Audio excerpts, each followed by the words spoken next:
Good morning, everybody. Sorry it took me a little bit longer to get on today. We are broadcasting from a really special location. Ernie and I decided to head up and see our dear friends in, sorry, I'm multitasking. See our dear friends in Towanda, the Towanda area. And we felt that it would be lots of fun to share, the fun with you. So we stayed a little bit longer and broadcasting live from Average Tim's Gym in Wysox. Is that right? Wysox. So our buddy Timmy has this wonderful place. If you've ever been to Krav Camp with us, you know Timmy. It's actually the first time I've been to the gym. It's beautiful. Lots of superheroes, G.I. Joe themed. And if you can see over that shoulder, in the background there is a painting of the one and only Scott Wilcox. So if you had the pleasure of knowing Scott, you're a lucky person. So anyway, hey, Michael Bank. So I'm figuring I might have a couple extra or newer viewers this time around because so this week I decided to have someone put pepper spray in my face. I guess that's good marketing to tell people you're going to get pepper spray because everybody wants to see how that happened. Oops. All right. So I'm a little nervous. I'm a little off my game. So bear with me today, guys. Last week we had talked about mindset and how important mindset was in self-defense. It's not like you just, get into a self-defense situation and all of a sudden you know exactly what to do and you're ready to inflict injury. There's a lot of mental preparation that goes into that. So another thing to think about with mindset is if you're going to use any type of weapons or tools. So very dear friend of mine, virtual friend, really, I've never met Kelly in person, has a company called the Diamond Arrow Group. And she talks about situational awareness. And every time I've heard her speak or seen her posts, I've always been like, yes, Kelly, right on. So it was nice for me to find someone that shared my ideas on how important situational awareness was. And the more I got to know Kelly, I saw that she was also promoting some self-defense tools. One of my favorite self-defense tools that she promotes is earphones that don't go in your ear. So they're not earbuds. They kind of conduct the sound through the bone. So what I liked about that is that you were still able to run and do what you want to do. You weren't held back. You were just adapting so that you could hear what was going on around you and be aware. Another couple of things that Kelly promotes are pepper sprays and tactical flashlights. So the tactical flashlight is a nice force multiplier blunt object. Haven't tried that one out yet, but we did go and jump right in to try pepper spray. So in the self-defense world, sometimes these self-defense tools get a bad rap, and it's for good reason, because you can't just rely on a tool. And whether it's a self-defense tool like pepper spray, or an alarm, or a tactical flashlight, or it's a weapon such as a knife or a firearm, or if it's improvised like a stick or a rock, you have to be prepared to use whatever tool you've decided to use. And you also kind of have to have a backup plan. What are you going to do next? So sometimes the tools are marketed as, here's your pepper spray, you're safe.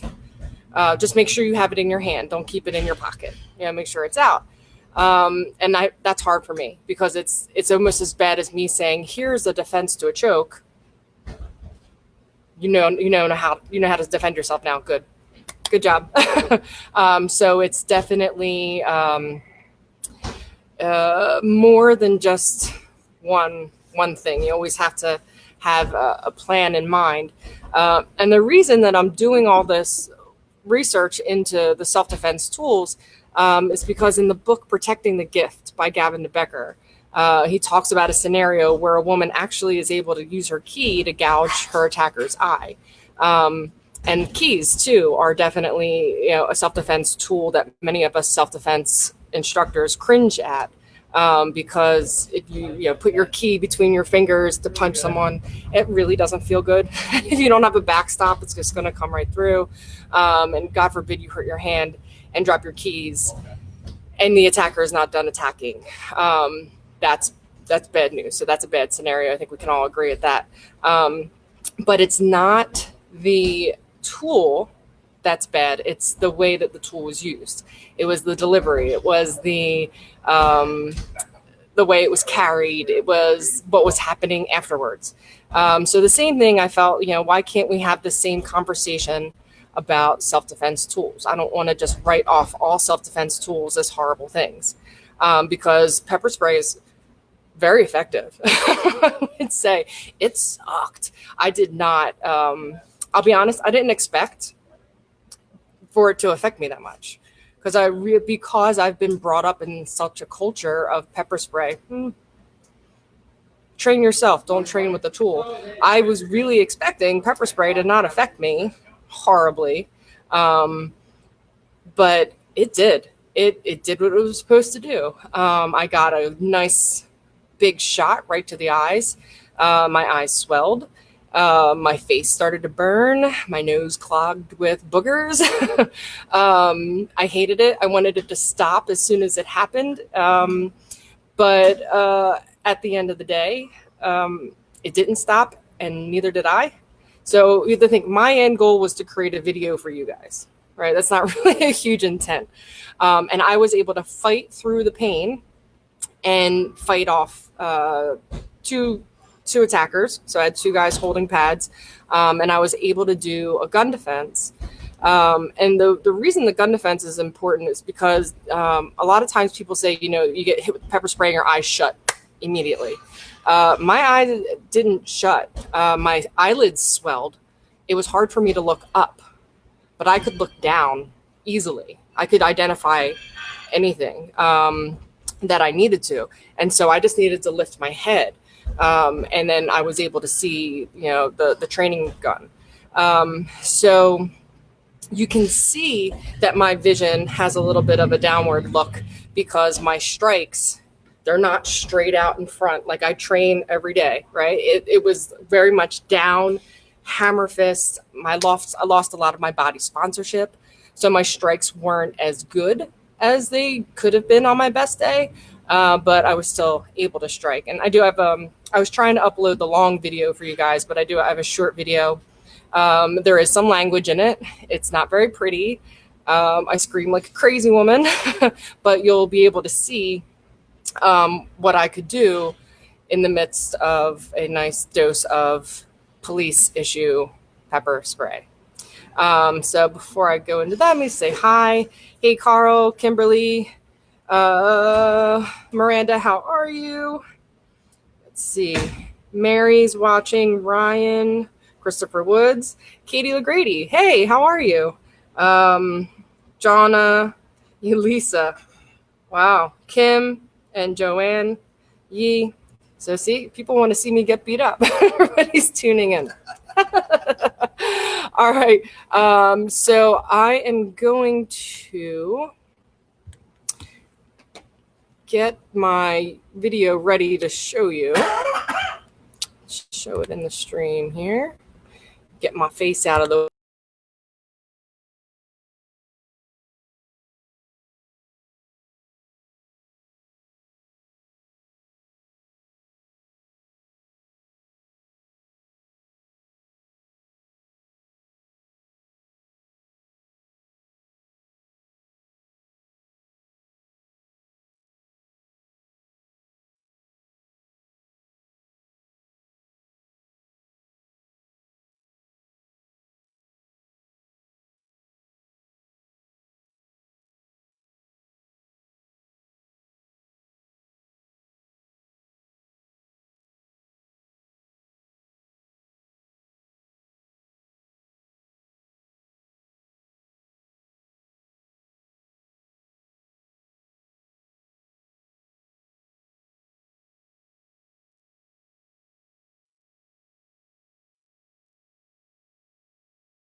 Where do you want me? Up there. Me? Oh. Come on.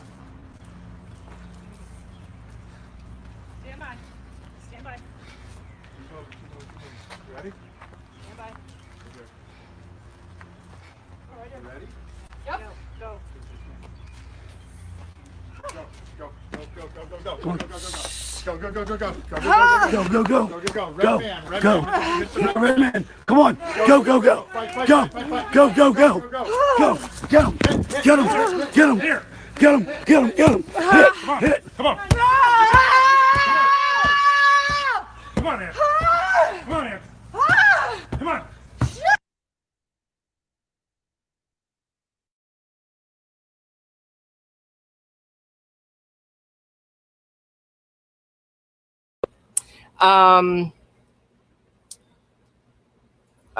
So that was my short video. I have a longer one that I've had some difficulty uploading because up here in beautiful Tioga County, there's not a whole lot of, oh, we're in Bradford County. Sorry. You know, all over the place. So I didn't have the best Wi-Fi to upload. So there's a longer one where I do the gun defense, but I guess I'm getting some comments saying that it was intense and it was crazy. So you really only need 40 seconds to see what the hell happens when you get sprayed with pepper spray. So let me see. Katie, you lost all sound. All right. I can play it again, and I will upload the longer one so you guys can see it, so you can check back. So what's the point of it? You know, if you decide to use a tool for self-defense, whether it be a firearm, a knife, a tactical flashlight, or pepper spray, what you need to know is A, what it's going to do to you, because there are no perfect scenarios. So even if you have, you know, the stream, the pepper spray stream, it reduces the amount of, you know, chance of some spray back. No company can ever guarantee that you won't get any on you. And many people who saw that I was doing this gave me stories about, like, oh yeah, I was doing something and my pepper spray triggered, and it was like not directly in my face, it was in the sink, but like I could feel it. If you are in the vicinity, there's a chance that you're going to have some make its way into your eyes, or into the back of your throat, or into your nose. So if you want to use pepper spray, I suggest you feel what it feels like. The pain was intense. It lasted, I didn't feel well the rest of the day. I got sprayed at 2:30, but I was able to function and do things the rest of the day. But yeah, I don't want to do it again. I'll tell you that much. So know what it does to you, and then also keep in mind what it does to other people. So pepper spray really is pain compliance. Some people don't get affected as intensely as I was affected. I know that my friend Mandy is very fair skinned, and she's a police officer. So when she was sprayed, her face got really red. She got like burns on her face because of how fair her skin was. So it's not, this is exactly what's going to happen to everyone you spray it to.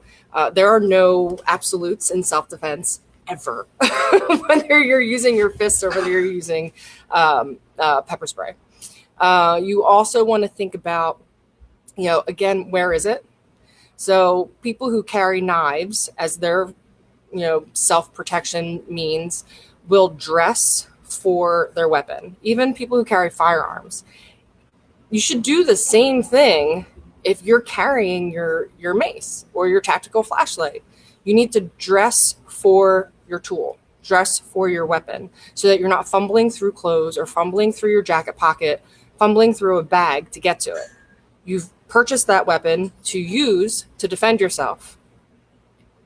So make sure if it's on you, that it's easily accessible. I know a lot of companies will talk about how they have ways to, if you lost the weapon, how that weapon couldn't be used against you. That's a good thing too. But at the end, you've brought a weapon to the fight. You've brought a tool to the fight. You've escalated the violence. That's you. You did that. That's not going to give you an advantage. That's not going to make you, less susceptible to violence. It just means that you've increased the violence. You have to be prepared to use what you've brought. And honestly, at the end of the day, you're defending yourself to get home safely. So you should be okay with that. If you're not okay with that, then you need to train your mindset. There's so much more to self-defense than the physical. And that goes with punching, and that goes with tools. So if you're not prepared to use whatever tool you've decided to carry, then you're going to set yourself up for a pretty crappy situation. Let me see. Another thing you want to think about. So deployment, how do you get, like, you've dressed for your tool, the activation trigger, how do you spray it? The one that I bought for my friend Kelly has like a cover on it so that way you can't press the button by accident. You have to slide your thumb in and then press. So I know Kelly does a good job of talking about how her, if you have long fingernails, you might not be able to press the button. I'll tell you, fine motor movements suck under stress. Suck. So anything teeny tiny that you need to manipulate when your adrenaline is pumping, if you haven't practiced that, good luck.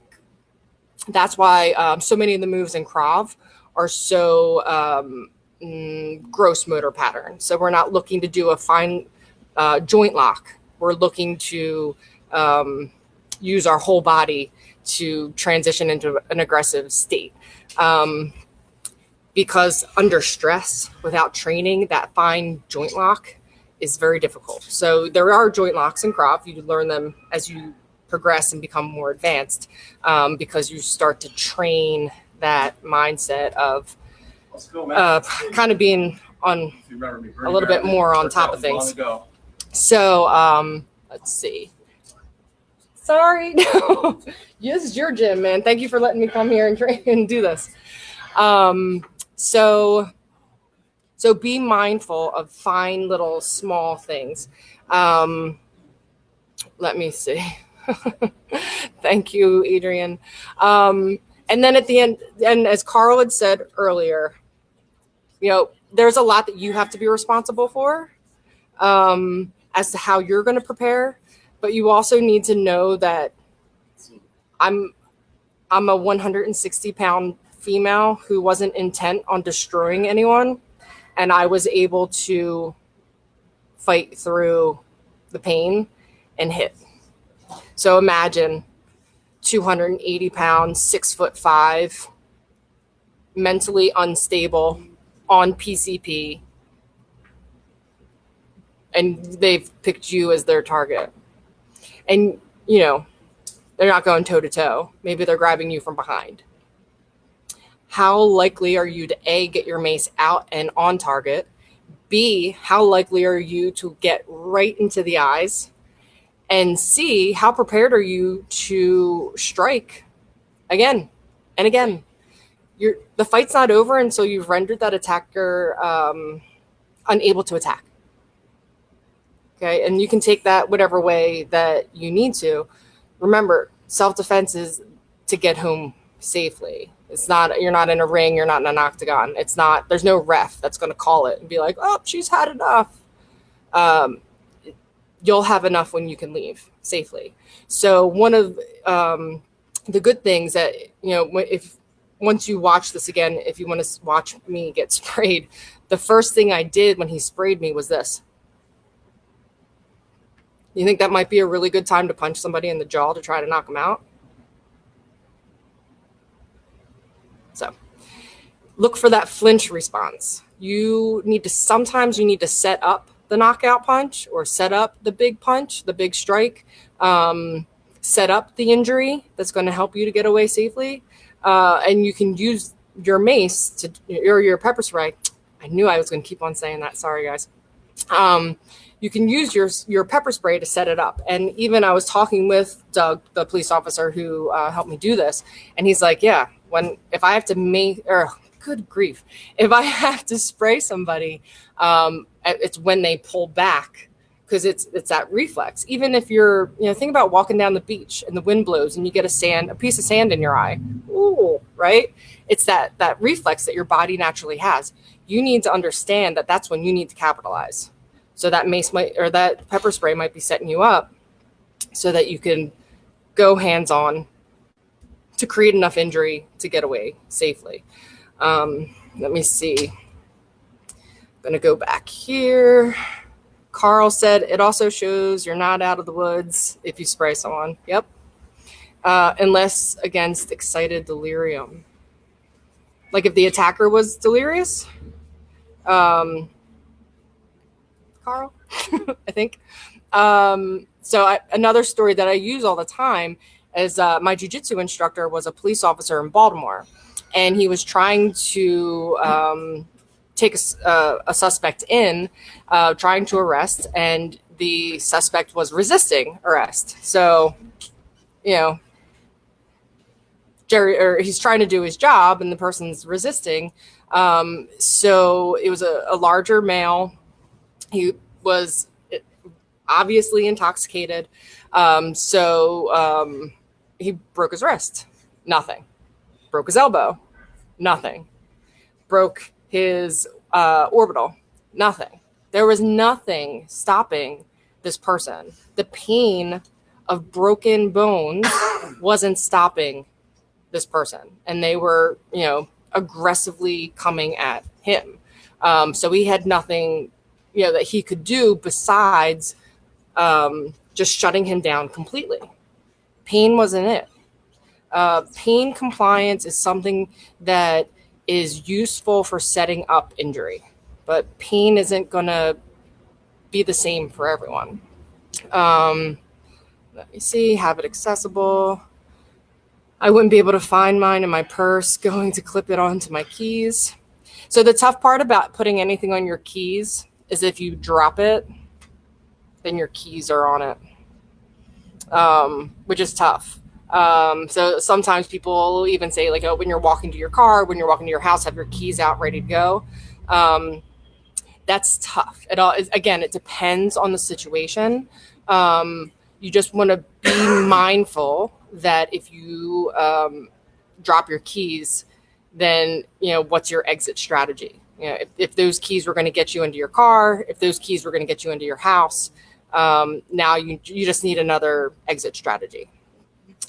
Take advantage of the added features of your tools. Click and snap them into place where you can grab them.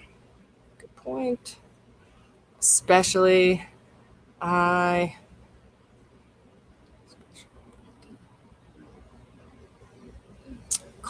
I don't know what you're talking about. Anyway, let me see.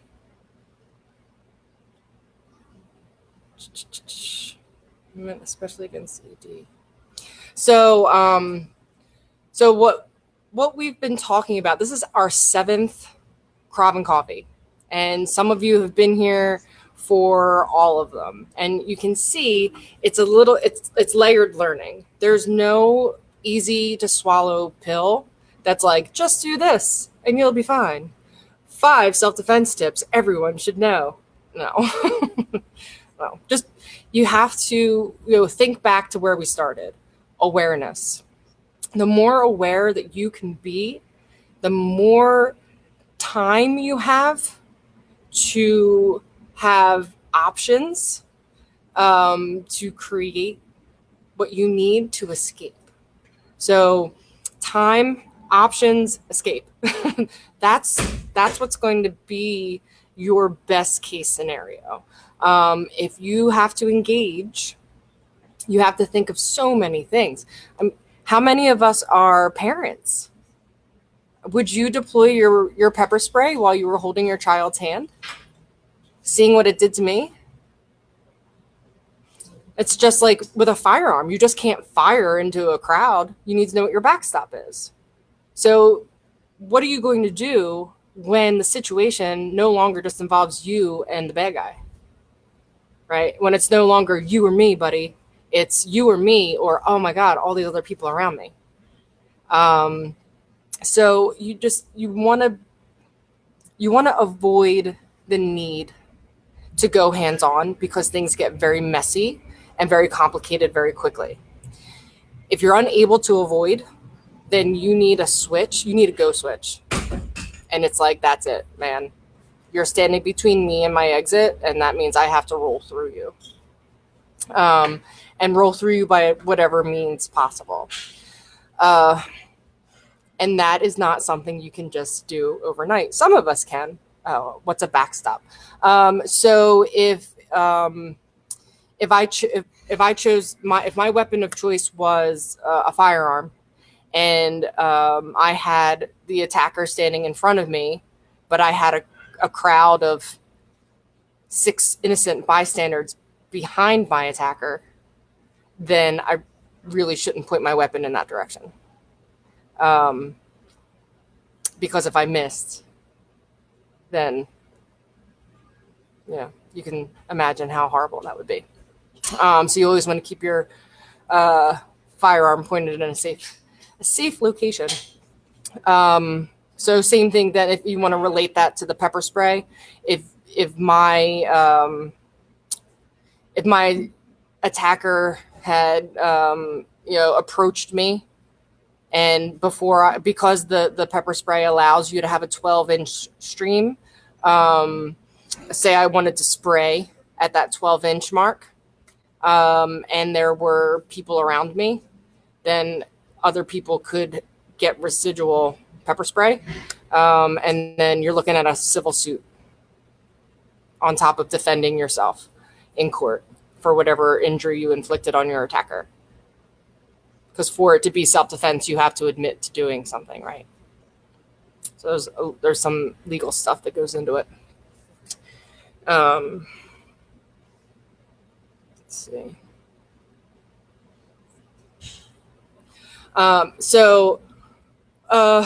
Sometimes we try to simplify problems to make it an easier pill to swallow. And it doesn't have to be incredibly difficult, but understanding there's so many variables, even within the type of pepper spray that you choose. Not so much the percentage of the OC, because it's going to hurt no matter what.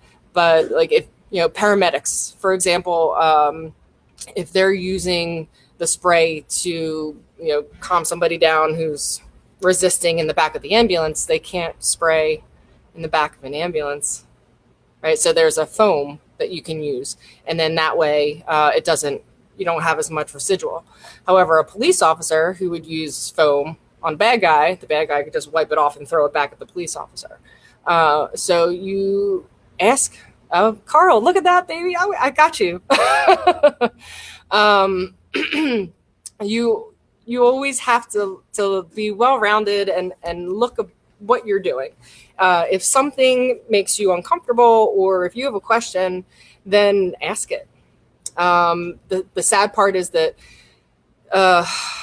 there aren't enough of us self-defense instructors out there answering questions. So now you guys all have a question, a person you can send all your questions to. And by all means, I don't know all the answers, but I have some really cool friends and they have some really cool friends. So there's a big network here that I can bounce questions and ideas off of. Let's see.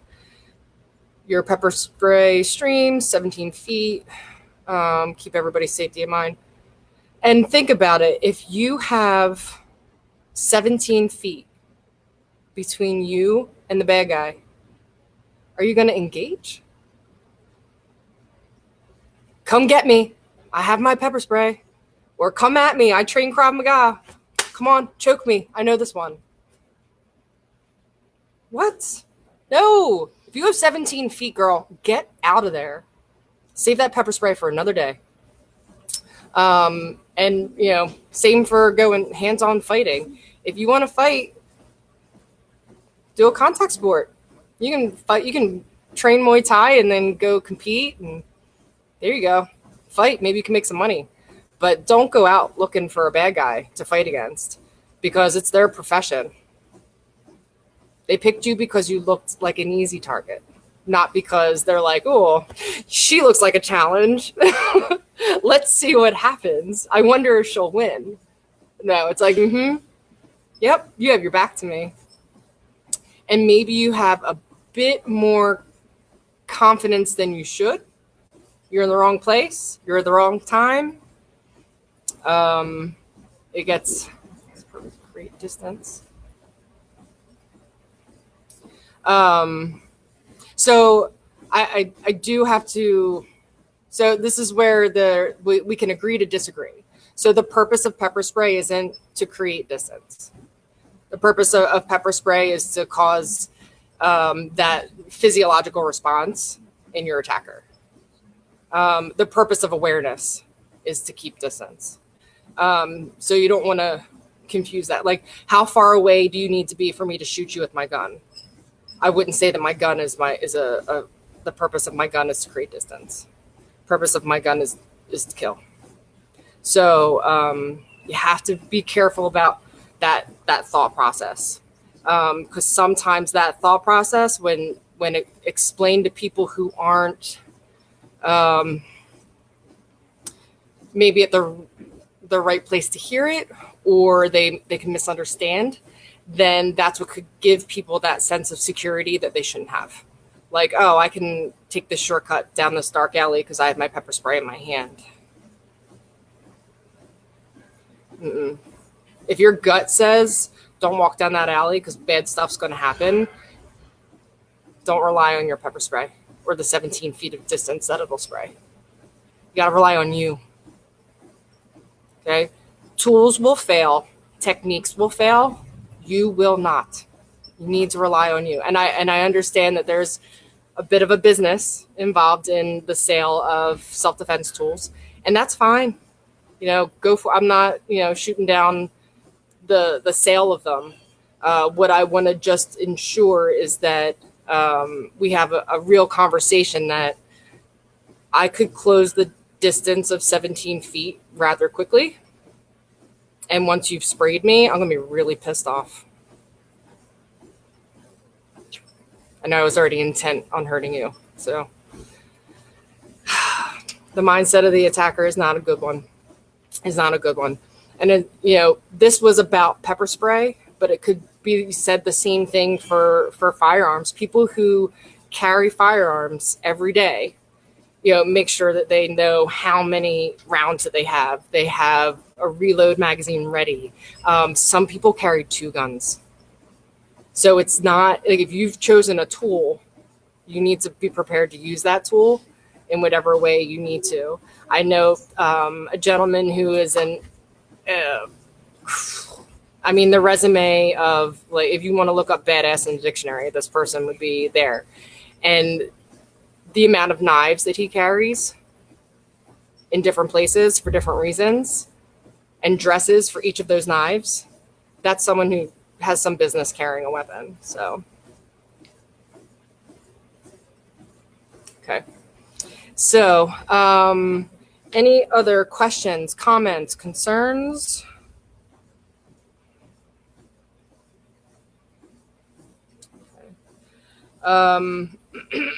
So we're going to kind of take a detour next week. And we're going to be talking about domestic violence during a pandemic. Things have changed for victims of domestic violence with the lockdown. And I know many of us are transitioning to yellow, and up here in Bradford County, we're actually all the way up to green again. But there's this level of observation that these victims just don't have because we're physically distancing. So we want to talk about conversations that you can have, whether it be over the phone, via text, Facebook, just behavioral patterns that you can look for. So things that you can do to help your friends just in case they're experiencing domestic violence at home. And remember, domestic violence doesn't have to be physical. And more often than not, it starts emotional, financial, and mental. So long before there are bruises, there's something that you can do to help your friends. It's going to be an interesting conversation. It'll be myself, the Director of Education from the Domestic Violence Center of Chester County. We'll have a 911 operator who will help talk about the differences between women who want help and who don't want help, which is tough, a tough thing to kind of go to feel. And I think a lot of us are kind of concerned sometimes, like, should I say something or shouldn't I say something? So we'll have a little bit of conversation about that gray area. So that'll be next Sunday. It's the same time as Krav Coffee. I had to figure it out because I wanted to do a Zoom conference so that people can have a conversation. And since there's going to be a bunch of presenters, it's more of like a roundtable. So if you go to the event, there is a registration link for the Zoom conference. And I'm going to see if I can get it streaming on Facebook as well. But I'm making this shit up as I go along with the technology, ladies and gentlemen. I'm sure you figured that out by now. So make sure you sign up for that just to get some really nice tools to help your friends in need. So that'll be Sunday. But next Friday, Krav Coffee After Dark will be specifically for health professionals who have transitioned to more of a telehealth platform, because the way I see it is that, these telehealth professionals are now having a window into their client's home life, and they might be the first line of response. So included in that conversation will be a physical therapist that I graduated from PT school with, who was in California for a while. Now she's back in Pittsburgh. And my sister-in-law, who is probably one of the smartest people I've ever met in my life. She is a family med physician. And she's like one of those doctors that's like, the chart says I can only spend 15 minutes with you, but I'm going to spend as much time as you need and ask all the questions that, all those things you don't usually want to tell your doctor because you're embarrassed about it. We're going to have this conversation. So she's very frank. She's very open. This is not just for women, guys. The one on Friday is structured for healthcare professionals. So let your healthcare professional friends know about it. And then the one on Sunday will be for everybody. Thank you, Ryan. Thank you for tuning in and watching. It's my pleasure. If you guys have anything in particular you'd like me to talk about or questions that you have, feel free to send them my way. And then, we can definitely keep this about you. Keep the questions coming. The engagement is great. The conversation and the openness about what you think and how you might think differently now. That's how you learn. I thought one way, and then I talked to someone else, and I'm like, oh my god, that's a really good point. I need to do a whole talk on that. And then the future holds a biomechanics talk as well. I am getting back into my PT roots. So we'll talk about if you need to strike, how to generate power. So good times, everyone. Thank you for tuning in. I hope you enjoy the rest of your Sunday. I just want to scroll through, make sure I didn't miss anything. Amelia. Good. And then I will share the video clip of me. Actually, I could probably play it for you one more time for those who want to see it again.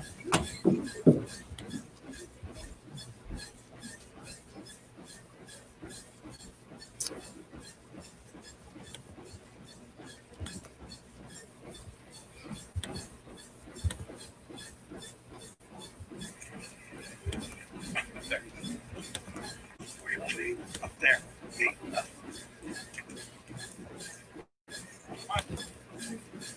Whoa!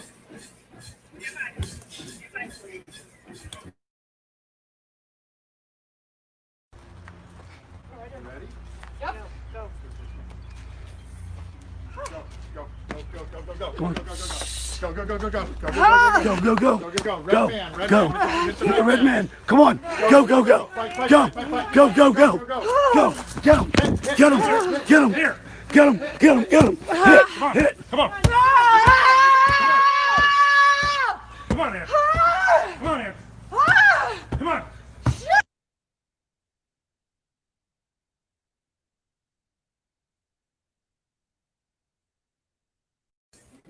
So yeah, one more, my crazy banshee scream. But so I'll post a longer one for you guys. You can see the gun disarm. There may be some more cursing in it. All right, guys. Yeah. The level of dedication. Some people tell me I'm crazy, Donna. But hey, man, I want to put my money where my mouth is.